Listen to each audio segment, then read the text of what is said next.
여섯째 달에 천사 가브리엘이 하나님의 보내심을 받아 갈릴리 나사렛이라는 동네에 가서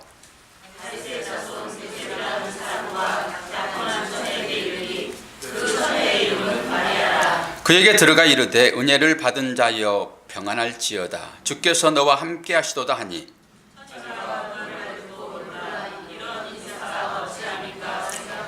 천사가 이르되 마리아여 무서워하지 말라. 내가 하나님께 은혜를 입었느니라.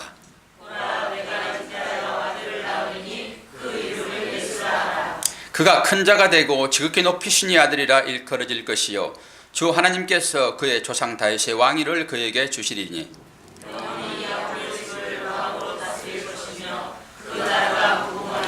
마리아가 천사에게 말하되 나는 남자를 알지 못하니 어찌 이 일이 있으리이까. 천사가 대답하여 이르되 성령이 내게 임하시고 지극히 높으신 이의 능력이 너를 덮으시니 이러므로 나실 바 거룩한 이는 하나님의 아들이라 일컬어지리라. 보라 내 친족 엘리사벳도 늙어서 아들을 배었느니라. 본래 임신하지 못한다고 알려진 이가 이미 6달이 되었나니. 같이 읽습니다. 마리아가 이르되 주여 요종연이 말씀대로 내게 이루어지이다 하며 천사가 떠나가니라. 아멘. 우리가 하나님께 특송으로 내지는 찬양대로 이렇게 찬양을 드리는 이유는 하나님은 그것을 통해서 기뻐하시기 때문에 그렇습니다. 하나님이 왜 기뻐하실까요? 노래를 잘해서 기뻐하실까요? 우리보다 훨씬 잘하는 사람들은 많이 있습니다. 그리고 천상의 하모니를 들어보셨나요? 제가 분당 우리 교회 개척하기 전에 탐방을 하면서 거기를 갔는데 그 성가대를 제가 들으면서 웬 천사의 하모니야? 노래가 한쪽에서는 이 하이로 쫙 음을 타고 이렇게 위에서 춤을 추고요. 밑에서는 그 베이스로 착 깔아주는데 생전 듣지도 못했던 소리들을 찬양으로 하더라고요. 너무 좋다. 이게 천국이로구나. 하나님 나라의 예배가 그렇습니다.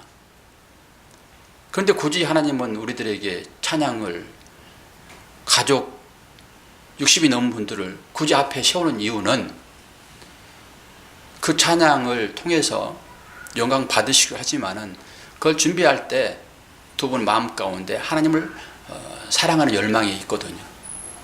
그리고 그거 노래 준비하면서 싸웠던 감정들을 해소를 합니다. 그렇기 때문에 중요해요. 하나님은 그걸 원하시지. 천상에서 분당 우리 교회보다 훨씬 더 좋은 소리들을 그 최고의 성악가들이 노래하고 그 찬양을 부르는데 이곳에서 우리가 부르는 찬양을 얼마나 기뻐해요. 우리들이 기뻐하면은 그것을 하나님은 최고의 만족을 삼으십니다. 그렇기 때문에 굳이 우리가 찬양을 부르지요. 그건 뭘 얘기합니까? 가족 가운데 화목이다라고 하는 것입니다.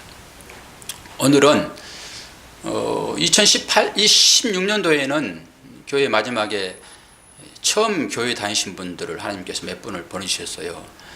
그분들을 제가 어떤 식으로 하나님 말씀을 바르게 양육할까 말씀으로 그러는 중에 25일을 맞았잖아요. 오늘 참 중요한 날입니다. 우리가 신앙생활을 한다는 것은 결론은 하나님이 누구인가 이거예요. 그리고 그 하나님께서 보내신 예수 그리스도가 누구인가, 더불어서 그분에 비하여 나는 어떤 존재인가, 요 세 가지입니다. 딱 두 가지로 나누게 되면은 예수님은 누구인가예요. 하나님은 누구인가. 하나님이 예수님이시니까 그분이 어떤 분인가, 그리고 거기에 비해서 나는 어떤 존재인가, 딱 이 두 가지만입니다. 성경은 그 얘기만 하고 있거든요. 그런데 우리는 매주일 이제 역사를 통해 가지고 하나님이 어떻게 그 택함 받은 자녀들에게 역사하셨는가, 이걸 지금 보고 있는 거거든요. 하나님이 그렇게 역사하셨구나. 그러면 우리도 그렇게 역사하시겠네. 그런 소망이 우리 가운데 있는 것이지, 여기 와가지고 여러분들이 다른 마음을 가지고 이렇게 열심히 하게 되면은 하나님이 뭐 떡 하나 더 줄까? 이런 거 전혀 아니시죠. 예수가 누구인지만 정확하게 아시면 되는 것입니다. 오늘 성령으로 잉태하신 예수님, 그분이 어떤 분인가 잘 보자고. 왜 성령으로 잉태를 하셨는가? 성탄절은 예수님께서 마구간에 태어난 그런 날이잖아요. 이걸 성육신 하신 날이다, 인카네이션 되었다, 이렇게 얘기를 합니다. 이 일은 아주 특별하고 사실 은밀하게 진행되어지는 것입니다. 아주 요란스럽게 진행되어지지 않아요. 오늘 또 우리 아이들에게 물었습니다. 너희들 생일 맞잖아. 생일 맞게 되면은 부모님이 선물 안 해주면 짜증나지, 골라지. 그랬더니 아이들이 이구동성으로 다 그렇다고 그래요. 그런데 지금 이제 중3 올라간 아이들이 있거든요. 걔들한테 물어봤습니다. 너희들 또 그러니? 지금은 안 그런데요. 뭘 얘기하죠? 좀 컸더니 이제는 안다라고 하는 것입니다. 부모에 대하여. 그러나 조금은 서운하대요. 선물 안 사주게 되면. 제가 그런 말씀을 했습니다. 생일을 맞이하는 사람은 혼자 그냥 나온 게 아니잖니. 아빠 없이 너희들 태어난 사람 손들어봐. 그럼 내가 너희들 앞에 가가지고 예수님 그럴 테니까. 그러지 않습니까? 이 땅에 아버지 없이 태어난 사람이 있습니까? 예수님이시죠. 예수님이 왜 마리아를 통해서 태어났고 마리아는 왜 동정녀가 되었는지, 그 부분들이 오늘 정확하게 정리를 좀 하셔야 될 것입니다. 사실 아이가 태어난다는 것은 남녀의 결합을 통해서 나오는 것이죠. 근데 오늘 성경을 통해서 보게 되면은 그러한 방법으로 예수님이 오시지 않았다라고 하는 것입니다. 근데 마리아를 통해서 나왔는데, 마리아를 그래서 동정녀, 남자를 알지 못하는 여인이다라고 하는 것이죠. 그 마리아의 태를 빌려서 태어났습니다. 그러면 예수님은 무엇을 위해서 또 어떤 일을 위해서 육신을 입으시고 이 역사의 긴 시간 속으로 오셨는가라고 하는 것이죠. 그리고 왜 그분은 성령으로만 잉태해야 되는가? 여기에 기독교의 핵심 교리가 들어 있습니다. 사실 초대교회 때는 이것 때문에 이단들이 많이 생겨났습니다. 이 교리를 제대로 말하지 않게 되면 그 당시에는 대부분 다 죽이는 방법이 화형이었습니다. 화형. 아무리 박식에 써도 하나님 말씀에 대하여 잘 알았더라도 이 교리가 정리되지 않고 엉뚱한 소리 하게 되면 바로 화형을 시켰습니다. 그때 믿음 좋은 사람들이 많이 죽었거든요. 잘못된 교리 때문에 그래요. 교리는 이렇게 중요합니다. 우리가 구원받았다라고 하는 것은 어떤 행위를 통해서 구원받는 것 절대 아닙니다. 행위는 다음에 자동적으로 나오는 것이고요. 우리가 어디에서 구원이 일어나죠? 믿음입니다. 이 믿음을 고백하게 되면 우리는 구원받습니다. 그리고 이 구원받은 자들이 자연스럽게 나오는 것이 우리말로 하게 되면 효도라고요. 부모한테 뭔가를 얻어내게 하는 행위는 효도가 아닙니다. 내가 어떻게 태어났는지를 정확하게 인식하게 되면 효도는 자연적으로 나오게 되어 있습니다. 이것만이 참 효도인 거예요. 부모가 무슨 재산이 있기 때문에, 다른 말로 하나님의 능력이 있기 때문에 그 하나님 손에 있는 어떤 부귀영화 이런 것을 받기 위하여 하나님께 나온다 하게 되면 우리가 부모 재산을 노리는 것으로 부모 앞에 찾아가는 것과 똑같습니다. 진짜 하나님이 누구인지, 내가 어떻게 해서 이 땅에 태어났는지를 분명히 알게 되면 효도는 자연스럽게 나오는 것입니다. 자연스럽게. 우리가 하나님을 지금 믿겠다고 여기 다 나와 계시잖아요. 특별히 오늘은 25일입니다. 25일은 성탄절이에요. 최소한도 우리는 이 성탄절을 거룩하게 지켜야 되고 이날만큼은 예배 드려야 됩니다. 그리고 올해는 성탄 주일이 또 주일날 겹쳤어요. 그렇기 때문에 이날은 너무너무 중요하게 생각하고 믿음으로 주 앞에 나와야 되는 것이 맞습니다. 우리가 다 그런 마음으로 여기다 모이셨잖아요. 그렇죠? 중요한 날입니다. 오늘 교리 부분을 잘 여러분들이 들으시고 믿음을 잘 다지시기를 바랍니다. 그런데 보통 보게 되면은 예수님이 이 땅에 오신 이유는 분명한데 죽으러 오셨습니다. 말이 됩니까? 태어나는데 태어난 사람한테 당신 죽으러 태어났습니다. 그러면 기분 나쁘죠. 어릴 적에는 아이들이 알아듣지는 못하기 때문에 그들한테 어떤 말을 할지라도 그런 대답이 없죠. 그 예수님은 이 땅에 태어나신 것은 죽으러 오셨다고요. 물론 모든 사람들이 인생의 과정을 통해 가지고 다 죽습니다. 그런 말은 전혀 아닌 것이지요. 그런데 우리가 예수님을 죽으러 오셨다라고 하는 그 의미는 왜 오셨습니까? 우리 아이들은 대답을 잘하거든요. 오히려 중등부 아이들이 대답을 더 못해요. 초등부 아이들은 어릴수록 대답을 더 잘합니다. 왜 오셨지요? 우리의 죄를 사하시기 위하여, 좀 유식한 말로 속량하시기 위하여 이 땅에 죽으러 오셨습니다. 이게 기초적인 교리거든요. 성경은 그 얘기만 합니다. 근데 옛날 사람들은 왜 하나님을 잘 믿지 못했는가?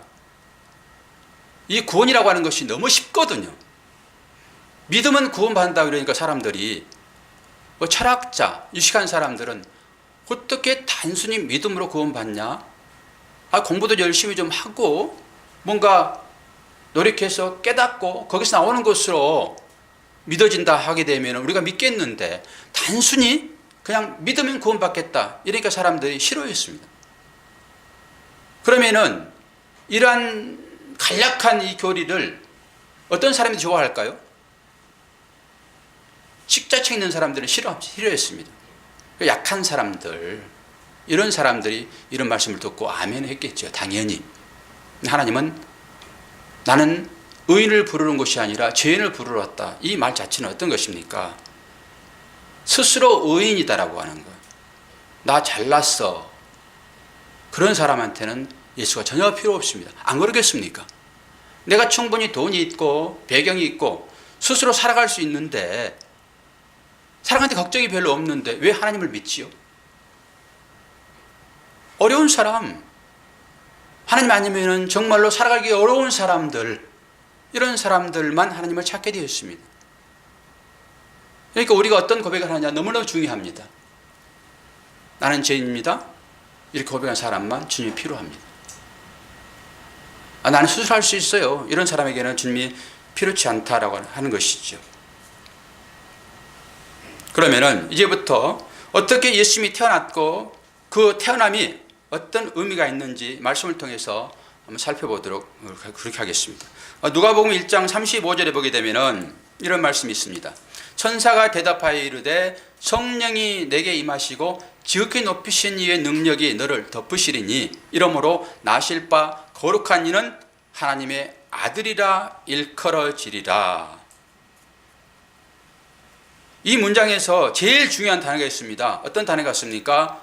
덮으시리니입니다. 덮으시리니, 너를 덮으시리니. 사실 이 단어는 사도행전 1장 8절 보게 되면 오순절 사건이 나옵니다. 그때 성령이 임하시거든요. 그 사건과 똑같습니다.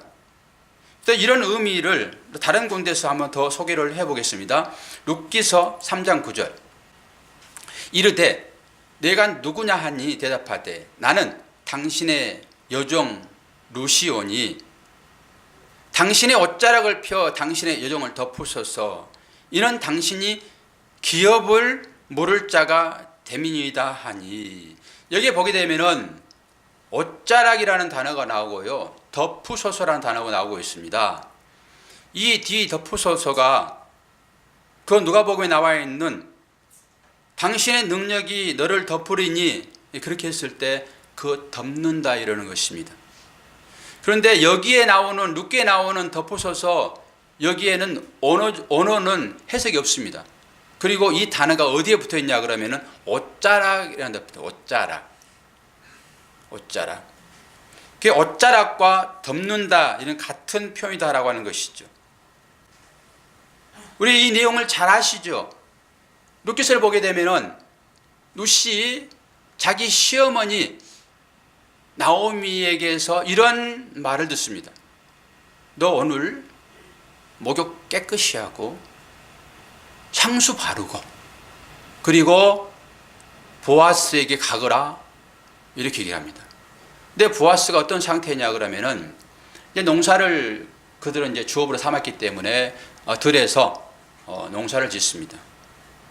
그리고 아주 풍년을 맞이해 가지고 기분 좋게 한잔하고 그 논 맨 끝에 누웠습니다. 그 누운 것을 보고 이 롯이 가가지고 살짝 롯이 덮고 있는 이불을 걷어서 자기 발을 쑥 집어넣습니다. 그러니까 깜짝 놀라지 않겠습니까? 아니, 웬 여인이 내 잠들어 있는데 내 이불을 살짝 들치고 자기 발을 집어넣어?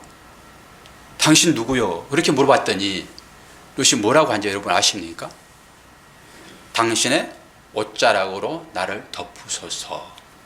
이 고대 시대에는 남자가 자기 옷으로 여성을 덮게 되면은 결혼의 의미가 있습니다. 결혼의 의미. 그런데 지금 청혼하는 거예요. 이 롯이 보아스라는 남자에게 청혼하는 것입니다. 이 요즘보다 훨씬 더 과감하잖아요, 여성분들이.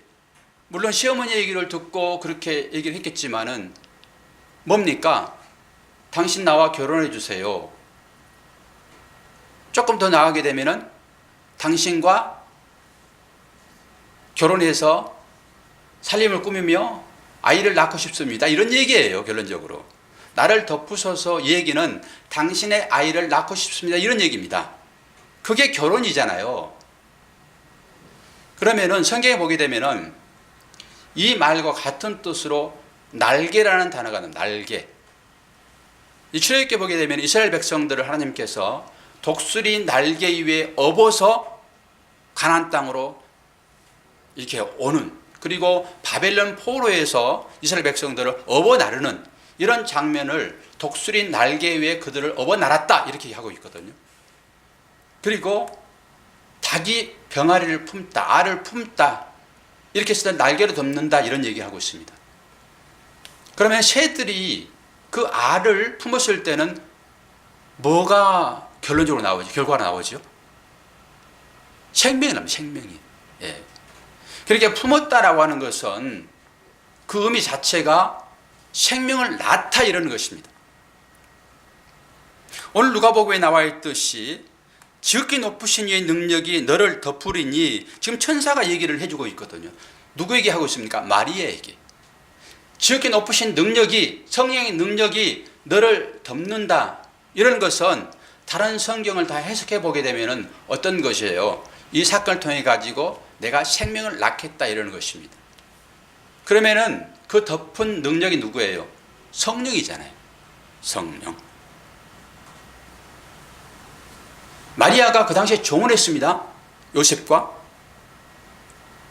그런데도 불구하고 마리아를 통해 가지고 하나님은 아이를 잉태케 한다 이런 것입니다.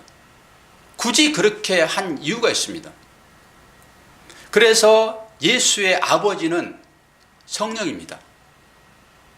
이 성령을 우리는 다른 말로 하나님 그러잖아요.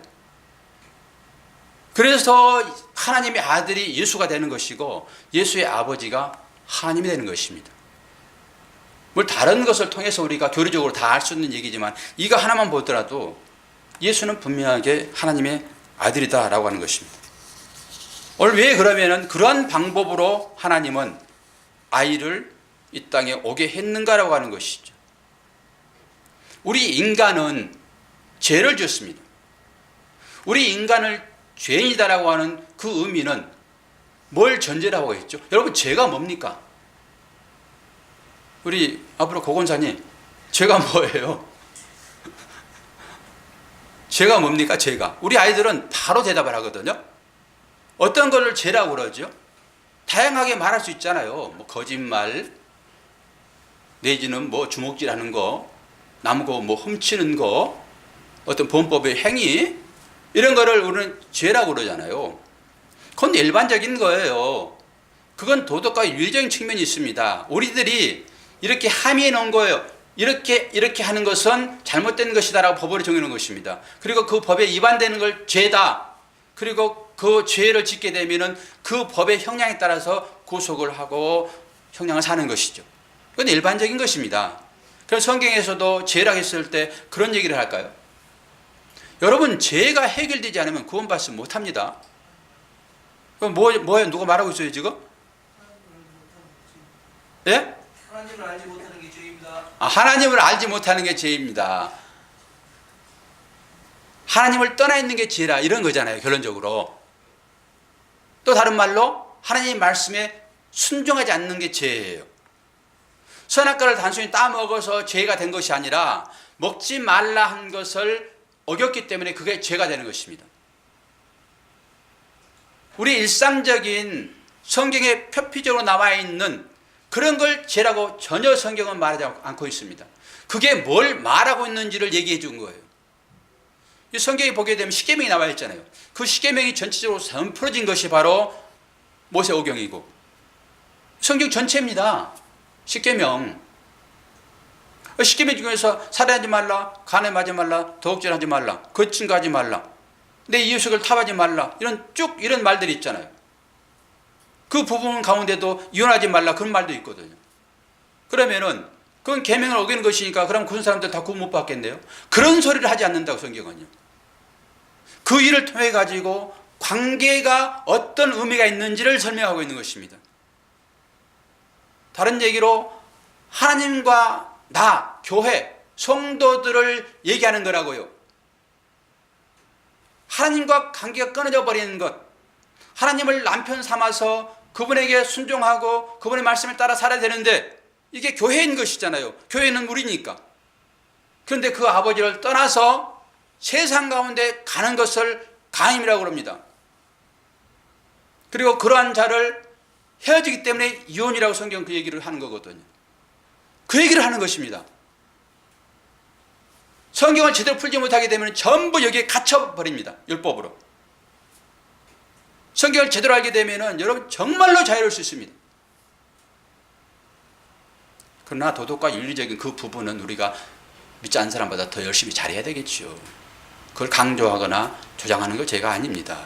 그래도 불구하고 그 의미가 뭔지는 우리가 영적으로 해석을 해야지만이 이 하나님이 우리에게 주신 이 진리를 알고 그것이 우리의 생명이 되어서 비록 내가 세상 가운데서 조금 부족하기도 하고 죄를 짓기도 하고 남들보다 더 도덕과 윤리로 잘 살지 못할지라도 그것 때문에 구원받지 못한다 이런 건 아니다라고 하는 것입니다. 이 부분을 정리를 여러분 잘 하셔야 됩니다. 그러니까 이 하나님의 은혜를 통해 가지고 성령의 은혜로 예수가 탄생이 되었는데 이것도 유비라고요. 유비. 어떤 비밀스러운 것을 얘기해 주는 것입니다. 단순히 그냥 하나님의 아들이 이 땅 가운데 우리의 죄를 용서하시기만 위하여 탄생했는가? 이 정도만 해석하게 되면 이건 너무나 빈약합니다. 꼭 그것만을 위하여 예수님이 이 땅에 오셨을까요? 우리 죄만을 단순히 용서해 주시기 위하여 이 땅에 오셨을까요?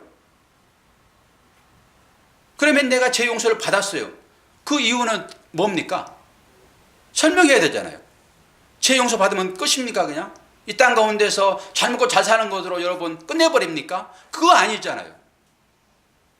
뭘 얘기하고 있죠? 하나님은 성령으로 잉태하게 하신 것은 두 가지입니다. 죄 문제를 해결하기 위하여 하나님의 말씀을 어기는 것, 하나님 곁을 떠나 있는 것, 이게 죄인데 이것을 해결하려고 하면은 옛날에 구약에는 죄 문제를 해결하기 위하여 제사를 지냈습니다. 오늘은 우리 아이들을 리얼하게 그걸 얘기했거든요. 우리 인간이 죄를 짓게 되면은 그 죄를 해결해야 되는데 그 해결할 방법으로 짐승을 잡아 죽였습니다. 흠없는 짐승. 그러니까 그게 양이든지 소든지 가난한 사람은 새를 드렸고요. 더 가난한 사람은 곡식을 빻아드렸습니다. 제사라고요. 내가 죄가 있게 되면 내 죄를 짐승에게 전가시킵니다. 이게 우리는 기본적으로 다 알고 있는 그런 교리들이에요. 근데 이게 너무너무 중요합니다. 죄를 전가시키게 되면 내 죄가 그 짐승에게로 넘어가잖아요. 그러면 짐승이 그 죄를 갖고 있습니다. 이 죄를 없애려고 그러면 어떻게 되죠? 짐승을 죽여야 됩니다. 그래서 도살하는 거예요. 도살. 그러면 내 죄가 짐승에게 전가되어 있고 짐승이 죽음을 인해 가지고 내가 지었던 죄는 없어진다 이런 것입니다.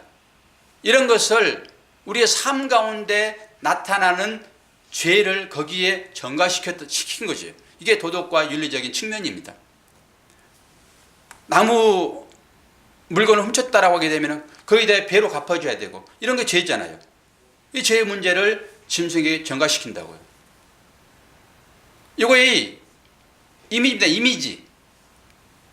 단순히 그냥 내 죄만을 없애는 것으로 이 제사를 드리는 것이 아니라 기본적인 것이 깔려있긴 하지만은 앞으로 어떠한 방법으로 인간의 모든 죄가 해결될 것인가를 보여주기 위하여 제사를 만들었다고 하나님께서. 예, 그게 계속 반복되어집니다. 이것을 우리는 그림자라고 합니다. 모형. 이 구약의 제사는 모형이에요. 우리는 다 알고 있지요. 그 양이 뭘 상징하고 있었습니까? 누구를 상징하고 있었습니까? 그 양이? 예수님을 상징하고 있었잖아요. 예수님을. 이쪽에는 조금 연륜이 좀 낮은 분들이 우리 노 선생님은 아동부부터 신앙생활을 했으니까 이런 기본적인 게 빠삭하죠. 그 직장에서는 선생님으로 활동하셔야 돼요. 이제 거기에서 물어보면 답변할 수 있어야 돼요. 우리의 죄를 없애기 위하여 구약에 양이나 소가 계속 죽어나갔다고요. 그러니 이것은 상징적인 의미가 있다면 상징적인 의미가. 근데 앞으로 이 양이나 소가 앞으로 오게 될 누구를 상징하고 있었죠? 빨리 대답해 보세요. 예수님. 이제 표적이야, 거기 앉아있으면. 예수님을 상징하고 있다고요. 그 양이 우리의 죄를 없애게 하는 방법으로, 도구로, 수단으로 죽었잖아요. 양이 죽음으로 인해 가지고 내 죄가 전부 다 도말됐잖아요. 이게 상징인데 앞으로 모든 인류의 죄를 대신 짊어지고 양처럼 죽을 그분이 바로 예수다라고 하는 것을 상징적으로 보여주고 있었다라고 하는 것입니다. 이런 의미를 잘 깨닫지 못하고 계속 제사만 드리고 있었어요. 이스라엘 백성들이요. 지금도 그렇습니다. 지금도 유대계 중에서 기독교 믿는 사람들 많지 않아요. 그런데 우리는 이방 사람들이거든요. 우상을 철저하게 섬겼던 사람들이 우리입니다. 그런데 우리를 하나님이 어떻게 그 하나님을 믿었던 그 사람들을 다 제외시켜버리고 우리를 교회로 불렀는지 이게 신비입니다. 저와 여러분이 딱 그런 거거든요. 지금 그 사람들은 하나님 믿었다니까요. 열심히 하나님 믿었습니다. 그리고 제사 드리라고 하니까 그들은 열심히 제사를 드렸어요. 그런데 우리는 하나님을 믿었습니까? 전부 이방에서 우상 섬기며 살았죠. 하나님 떠나가지고. 그런데 우리는 오히려 더 진실로 예수 그리스도를 우리 구주로 영접하고 여기에 나와 있는데 하나님을 믿었던 그들은 예수를 안 믿어요. 이게 문제입니다. 이 소를 드리고 양을 드리고 이러한 것들이 예수를 상징적으로 보여주는 것인데 그 얘기는 성경이 하지 않고 있으니까 비밀을 몰랐던 것입니다. 또 우리는 이걸 알았잖아요. 얼마나 행복한지 이루 말할 수 없습니다. 그래서 우리의 죄를 십자가를 통해 가지고 완전하게 딱 한 번에 완성했습니다. 다시는 율법적인 제사를 드릴 이유가 전혀 없습니다. 다시는 양 잡아서 소 잡아서 드릴 이유가 없습니다. 우리는 완전하게 죄에서 벗어난 자 되었습니다. 할렐루야. 누가 찾아와서 아니 당신 하는 것 보게 되면은 그 죄가 더덕더덕 붙어 있어서 자연적으로 나오는데 어떻게 당신이 제사를 받았다고 합니까? 라고 한 건 전부 사탄의 소리입니다. 우리는 완벽하게 우리 죄의 문제가 해결됐습니다. 하나님의 사람이 되었다라고 하는 거예요. 왜 그렇습니까? 예수가 죽었기 때문에 그래요. 우리는 이 사실을 믿습니다. 지금은 이런 말이 무슨 말인가 잘 이해 못할 수도 있습니다. 왜 그렇습니까? 부모의 은혜를 잘 알지 못하고 어렸을 적에 생일 되게 되면은 왜 선물 안 사줘라고 짜증 부리는 아이의 심정 같기 때문에 그렇습니다. 그러나 그런 아이들도 성장하게 되면은 부모의 은혜를 알고 내가 오히려 부모님께 선물을 해드려야 될 그런 신분이로구나. 그걸 알게 되면은 절대 투정하지 않죠. 하나님도 그렇습니다. 우리가 어렸을 적에는 부모한테 욕을 합니다. 안 그러면 죽잖아요. 배고픈데 빡빡 우려야지 젖을 주지. 지혜로운 엄마 같으면 찾아와서 주겠지만은 안 그렇습니까? 기저귀 채우는데 나는 그래도 어느 정도 다 알아. 엄마가 바빠서 뭐 기저귀를 안 빼주겠지. 그러고 똥 싸놓고 그냥 가만히 울지도 않고 있으면은 그게 애기입니까? 늙은이지. 그때는 우려야 되는 거예요. 그래야 기저귀를 빼주고 분도 발라서 상처를 받지 않게 하지요. 그러나 나이가 들게 되면은 안 그렇다라고 하는 것입니다. 그러니까 이제 교회에 나와서 하나님에 대해 잘 모르신 분들은 아직 이제 갓난 아기라고 보시면 돼요. 박 선생님은 갓난 아기예요, 지금. 하나님 편을 보게 되면은. 그러니까 계속 우셔야지 밥도 주고 또 케어도 받고 그러는 것입니다. 이 어렸을 적에 그러니까 울어야지만이 엄마가 달려와가지고 도와주는 것처럼 그때는 하나님이 자주 만져주세요. 한번 기도해 보세요. 문제 가지고 어릴 적에는 즉각 응답하십니다.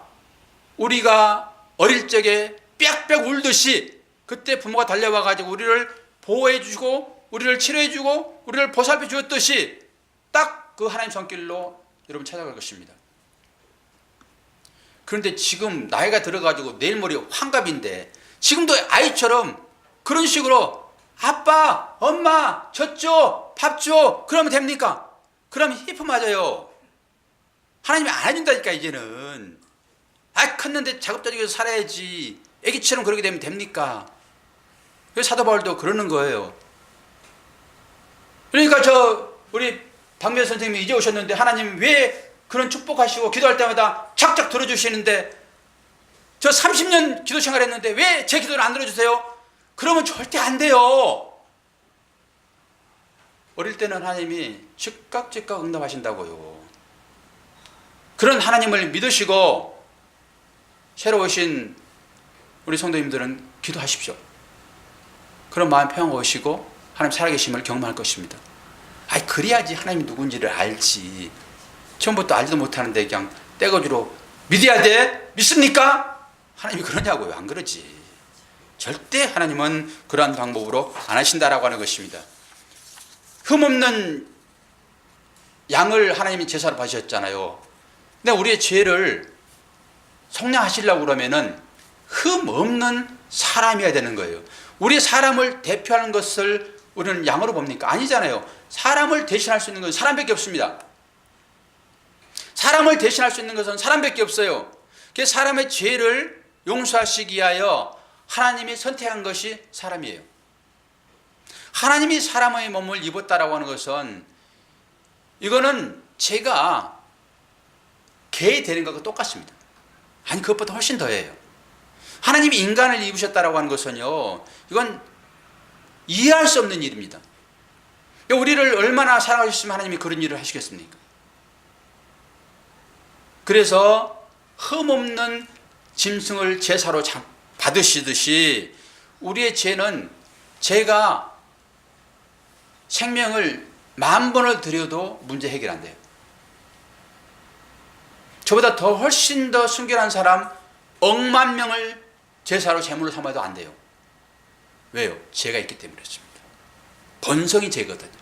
그러면은 이 죄의 문제를 해결할 수 있는 유일한 것은 죄 없는 사람이어야 돼요. 그래서 동정녀 마리아 얘기합니다. 아버지가 하나님이시라고요. 하나님은 죄가 없으시잖아요. 그래서 그분이 우리의 죄를 대신해서 죽으셨어요. 출애굽기 19장 4절을 보게 되면은 나의 애굽 사람에게 어떻게 행하였음과 내가 어떻게 독수리 날개로 너희를 업어 내게로 인도하였음을 너희가 보았느니라. 이 독수리 날개가 아까 그 얘기입니다. 카나프란 단어예요. 덮으시다. 이것은 생명을 잉태하고 낳게 할 것이다 이러는 거예요. 마리아에게 덮었던 그 날개가 지금 현재 저와 여러분에게 그대로 덮여 있습니다. 그래서 그 가운데서 여러분들이 생명으로 나왔다라고 하는 것입니다. 마리아가 그렇게 나왔어요. 그때 구약에 드리는 제사가 바로 희생 제사였습니다. 이제 예수님이 성령의 임재와 능력의 덮으심으로 이 땅에 성육신하여 오셨던 것처럼 우리도 성령의 덮으심에 의해서 이 땅에서 완전한 하나님의 백성으로, 또한 육신을 입은 그러나 무죄한 신적 존재로 지어져 가는 것입니다. 우리가 하나님과 하나 된다라고 하는 이 문제는 우리 자신이 하나님 되는 것이 아니라 신적 존재로 변하는 것일 따름입니다. 우리가 지금 알 수 없는 그런 일이지만은 하나님이 우리를 마리아를 덮듯이 그렇게 덮었기 때문에 옛날에 그 제약된 사람들은 이제 다 소멸되어져 버리고 새로운 생명체로, 거듭난 자로 우리가 여기에 앉아 있는 것이 영적 의무입니다. 이제는 우리가 어디에서 신적 존재로 살아가느냐? 한숨이 없는 곳, 고통이 없는 곳, 슬픔이 없는 곳, 죽음이 없는 곳, 그 하나님 나라, 영원히 하나님과 기뻐 춤추며 찬양할 그 나라의 존재로 우리가 명시적으로는 그렇게 되어 있지만은 지금 우리가 역사 가운데 사는 것은 그렇게 지어져 가는 것이다, 이런 것입니다. 완전한 하나님 나라에서 하나님과 동고동락하는 그런 사람들로서 이것을 우리는 운명적, 신분적으로 완전하게 되어 있는 자들이 되었다라고 하는 것입니다. 그렇지만 육을 입고 있기 때문에 우리는 그 과정 중에 있어요. 이 육이라는 것 때문에 우리는 고난에 처할 수 있습니다. 어려움에 처할 수 있습니다. 이것을 다른 얘기로 하나님의 아들 만들기 프로젝트, 어떤 분이 밑에서 댓글로 써놨더라고요. 아들 만들기 프로젝트. 우리 성도들은 지금 쉬어가는 교회 카카오 그룹에 다 가입되어 있더라고요. 괜히 가입하는 것이 아니라 교회에서 들려주는 소식도 거기서 보시고요. 특히 토요일 날은 100% 들어가 보셔야 돼요. 이제 앞으로 고공사님도 자주 들어오셔서 생전 안 들어와, 거기를. 그 들어오셔가지고 미리 한번 설교 말씀을 보시고, 여러분 하나님을 사랑한다 그러게 되면은 어디에 치중해야 되냐? 하나님 말씀에 치중하셔야 돼요. 말씀은 전혀 관심도 없는데 나 하나님 사랑해요? 거짓말입니다. 아니 미국 가 있는데 애인이 편지를 보내왔어요. 정말로 사랑해. 그러면 그 편지를 하루에도 12번 보지 않겠습니까? 선생님? 그러겠죠. 사랑하는데. 근데 말만 사랑하고 편지를 장롱 속에 넣어놓고 생전 안 봐. 그건 일배반적이잖아요. 아니에요. 하나님을 사랑한다. 그러게 되면 자동적으로 여러분 그분이 보낸 편지를 자주 읽어야 되는 거예요. 그래야 그 마음이 거기에 있죠. 그렇게 여러분들 안 하시니까 최소한 토요일날 들어오셔서 체크하시고, 들어오면 제가 다 알아요. 누가 들어왔는지 안 나갔는지 다 합니다. 그러면 저는 여러분들의 마음을 깊이 알지 못하니까 그걸로 체크하는 거예요. 아, 이 정도 관심이 있구나. 안 읽어도 할 수 없잖아요. 관심이 있구나. 이렇게 평가를 합니다. 그리고 이제 그런 분들에게 직분을 교회에서 주죠. 직분. 오늘 성탄절입니다. 이 성탄절의 의미는 단순히 그냥 아기 예수의 땅에서 우리에게 복주는 것으로 끝내는 것이 아니라, 이 의미는 하나님께서 동정녀 마리아를 당신의 날개로 덮으셔서 생명을 잉태한 것처럼 우리들에게도, 우리들의 삶에도 그대로 덮으셔서 영원한 하나님 나라의 삶으로, 자녀들로 그렇게 만들어가고 있다.